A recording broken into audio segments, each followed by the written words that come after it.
And here's the corridor between our forest garden and the neighbor's lawn grass. I have a lineup of apples here. This wooden fence is about to be taken down and placed in a different location. And the reason why I put it up in the beginning was to kind of slow all the wind from flowing through here, but everything's growing up now, and we don't have issue with wind anymore. Wind dries things out too quickly. You want to try to slow it down. So right away in the beginning we got some ramps.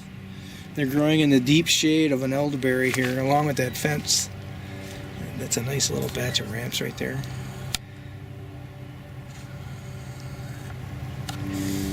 This is some type of an almond. I remember planting it and it just never gets going. It dies back, it sends out another shoot. Just letting it go. Sea berry right here.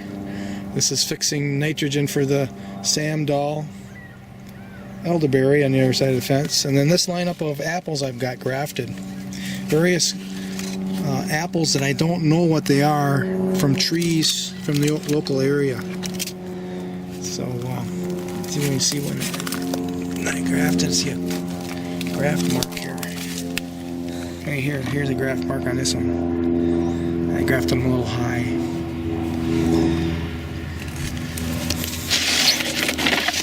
One of these, I did one of those, I don't remember what it's called anymore.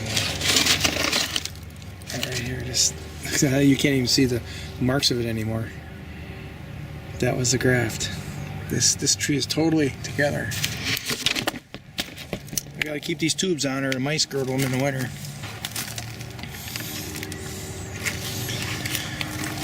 So now we have, this one I don't know, I think this is a quince. And I don't remember, I gotta think.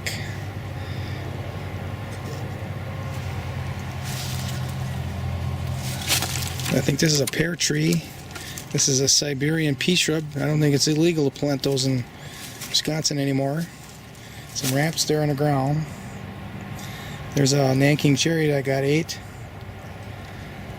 Behind the sea berry, or the Siberian pea shrub, is a hazelnut. You can see the catkins there.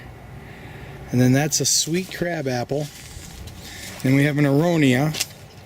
That's that brown tube down there in the background. And then we have mulberry. I got a lineup of mulberries here that I got from Okios. They're supposed to be blacks. Black mulberries. They're not supposed to grow here. So they're growing here. We got another Nanking cherry that got ate right down to nothing. And I've had that happen before, and the Nanking cherry healed itself even though it got ate so bad. This would be by rabbits. It's a high mark here, so definitely not mice.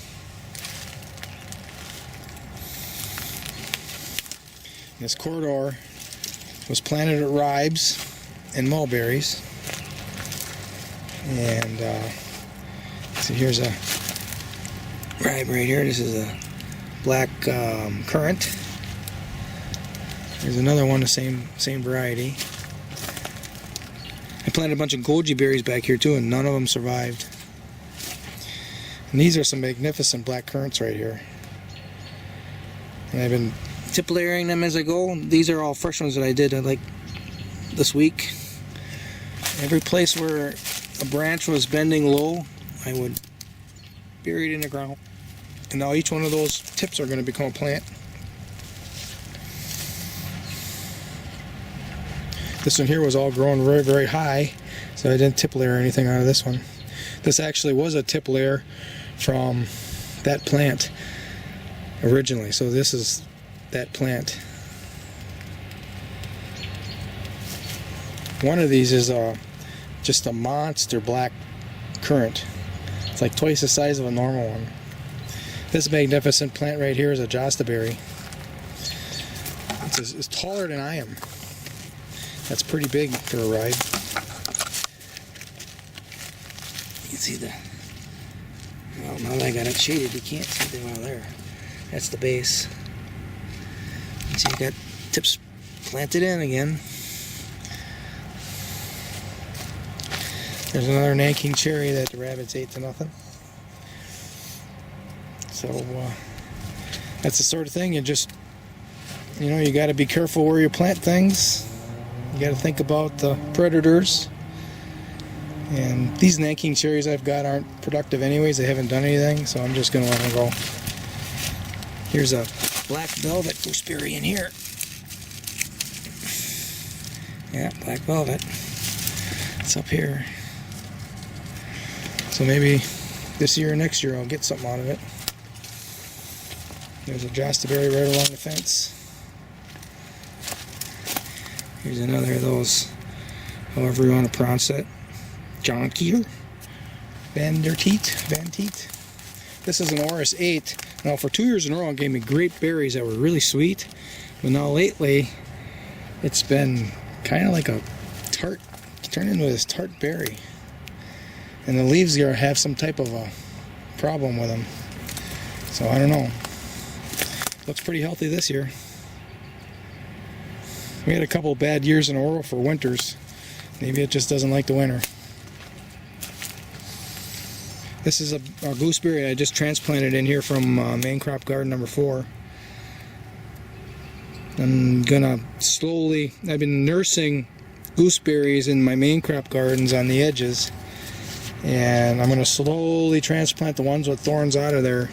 There are gooseberries that don't have thorns, and we're gonna have thornless gooseberries in there. This here is a magnificent black currant plant from Okios. I mean, that thing is way higher than I am. It's growing up this mulberry.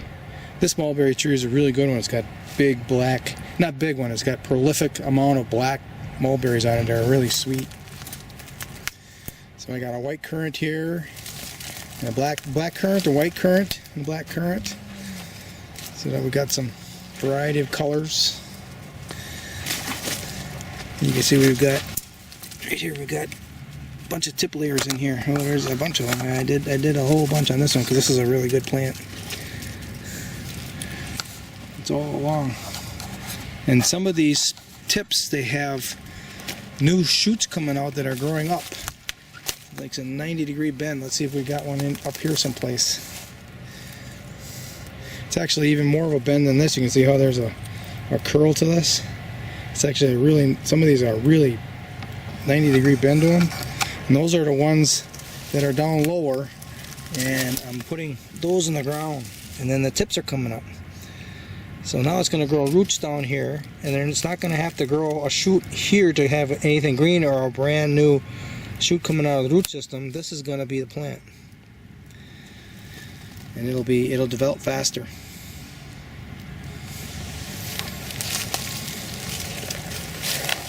And another one of those black currants. I don't think I have gotten a harvest out of these yet. Maybe this year will be the first year. It's been probably 3 years. This is a cranberry, or it's an aronia. Got a couple of these in here. The reason why I think it's an aronia all of a sudden is because this is a cranberry here. And I can't go any farther because I've got chicken wire here to keep the rabbits out, which didn't work this last year because the snow went over the top on the other side. But the corner continues down to the edge of the property. Here's the pawpaw patch, and I've got aronia and corsicusa planted in there. And there's a one of those they grow berries that taste like a raisin. I guess I'm getting old. That's the corridor. These are the types of corridors that I would advise everybody put in if they want to separate their properties, their garden. Now this used to be an annual garden, and I do this for annual gardens, for their annual garden in the corridor, then the neighbor's lawn grass. And that grass now isn't going to migrate through here and get into your gardens. And grass can dry out very quickly in dry conditions. Now you're not going to be worried about that because all your bushes and trees here in your corridor are going to shade the soil, reduce evaporation. And I got this garlic growing all over the place. So I was growing garlic in this. The very first thing I grew here when I took it back over was, I think, 2 years of garlic. I got an old video on wild baby rabbits in the garlic patch. And this is the residue cloves that I didn't get out of the ground, or bulbs. And now they're just growing like crazy.